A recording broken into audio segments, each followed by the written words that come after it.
All right, today we are diving into something, well, truly out there. We're going to unpack a spiritual text that weaves together ancient Tibetan yoga, a secret history of religion, and a totally radical story about the life of Jesus. It's a wild ride, so let's just jump right in. So, right out of the gate, the text hits you with this unbelievable claim. And get this, it's not from some ancient sage or a forgotten scripture.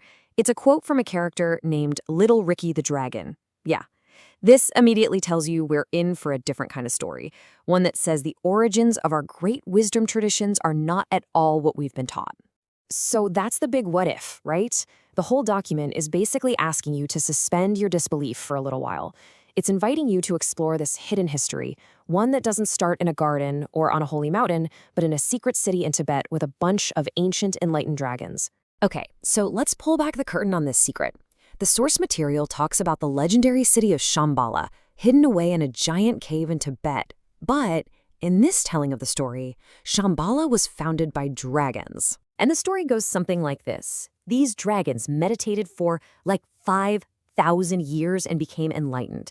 So when humans finally stumbled upon their city, the dragons decided, hey, let's help these guys out. And the goal wasn't to start a religion with a bunch of rules, but to give us the tools to master our own minds and emotions, to stop spinning in circles. And here's where it gets really interesting, because this text isn't just about some cool creation myth.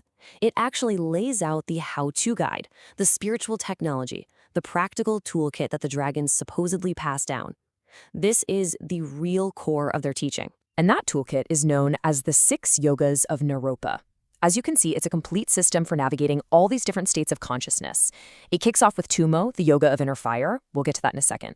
From there, it moves through practices for the illusory body, the mind's clear light, dream yoga, navigating the after-death state or bardo, and even Phowa, how to actually transfer your consciousness. The text basically presents this as the fast track, the spiritual essentials gifted to us by the dragons. So the foundation for this whole system is Tummo. The name itself means fierce woman, and it's all about generating this incredible inner heat. But, and this is the most important part, the source is super clear that this fire isn't created through force. The fuel for this fire is compassion. That's the secret sauce. It's the kind of inner furnace that, as the legends say, lets a monk sit in the snow and dry wet sheets just with their body heat, burning away all the negativity. Okay, so you've got dragons, you've got secret yogas, and now this is where the text makes its most audacious claim. It takes all of this foundational wisdom and uses it to try and solve one of history's biggest mysteries. You know those lost years of Jesus? The Bible is totally silent for almost 2 decades of his life. So this text asks the question, where was he? And it claims to have the answer. And let's just say he wasn't hanging around Nazareth. He was on a spiritual journey to the east. Now, the way the source builds its case is pretty clever. It starts by looking at the Essenes, the community Jesus was part of, and it points out how their practices, nonviolence, being vegetarian, rejecting animal sacrifice, believing in reincarnation, even studying alien or foreign scriptures, were almost a mirror image of the Brahminical and Buddhist practices in India. It's suggesting that this deep connection was already there. And this really gets to the core of the claim. The source cites ancient texts like this one, the Bhavishya Mahapurana, which talks about a Kashmiri king meeting a holy man named Isha, or Jesus.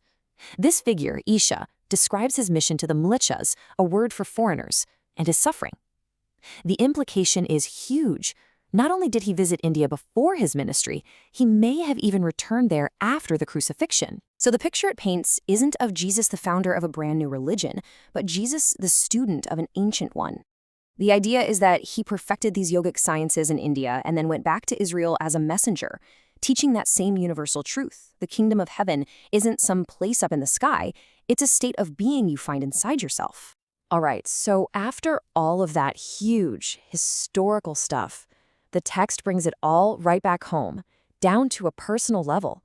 It argues that this ancient wisdom isn't just a story. It's a user manual for your own body and mind. And this is the central metaphor.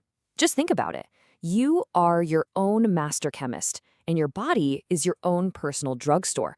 Every single thought, every emotion, it releases a whole cocktail of chemicals. We have this pharmacy inside of us, and we're the ones deciding which prescriptions to fill, moment to moment. And according to the source, These are the poisons we keep mixing up in our inner pharmacy. These afflictions are what keep us stuck in chaos and suffering. The entire practice of Tummo and the 6 yogas is designed to take these poisons and, using that inner fire of compassion, transform them into wisdom. And that's exactly why this document calls the spiritual life the most practical life.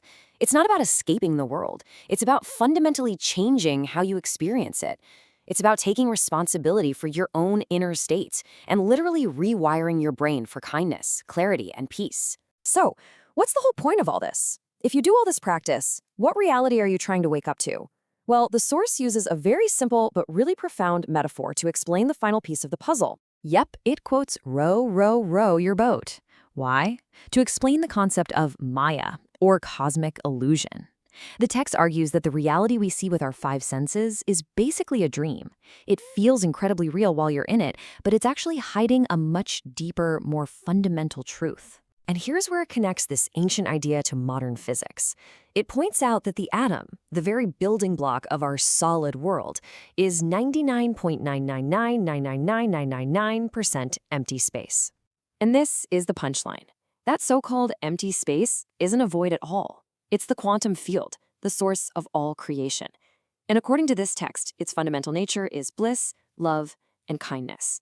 That is our true home, the source we return to every single night in deep, dreamless sleep, even though we're completely unaware of it.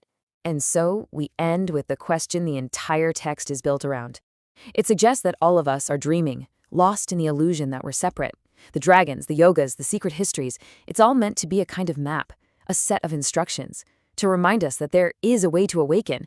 And that's a pretty provocative thought to leave you with.